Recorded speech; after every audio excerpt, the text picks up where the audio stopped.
Uses of article, इसमें सबसे पहले सिखा रही हूं कहां ए का यूज करें और कहां एन का।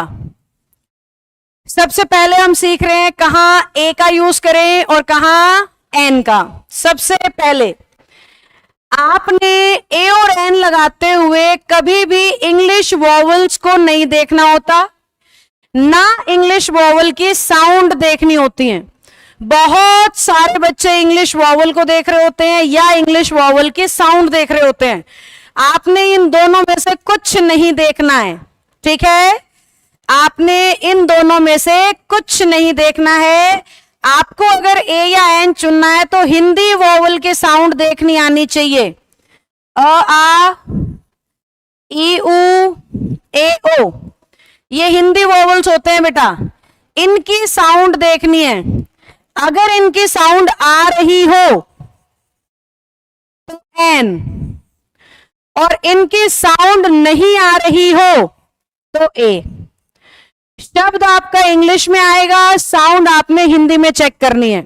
शब्द आपका इंग्लिश में आएगा और साउंड आपने हिंदी में चेक करनी है। तो हिंदी की साउंड को इंग्लिश में कैसे चेक करेंगे हम?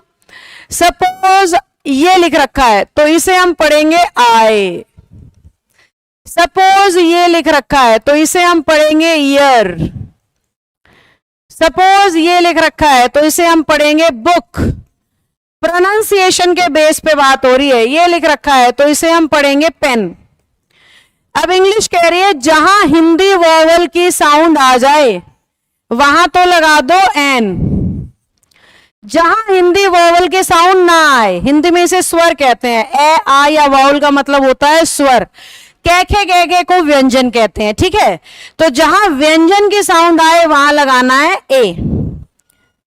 जहां व्यंजन की साउंड आए वहां लगाना है ए। आर्टिकल के बारे में आपको मैं एक बात बताना चाह रही हूं बच्चों। स्कूल में जो टीचर्स पढ़ाते हैं छोटे बच्चों को आर्टिकल्स, और जो मैं आपको पढ़ा रही हूं उसमें बहुत फर्क है।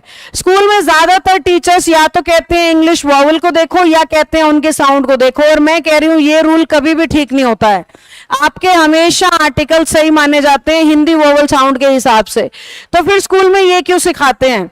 क्योंकि स्कूल के करिकुलम के हिसाब से छोटे बच्चे को इस तरीके से साउंड सिखाना थोड़ा मुश्किल काम है, इसलिए इस रूल को मॉडिफाई करके पढ़ा दिया जाता है।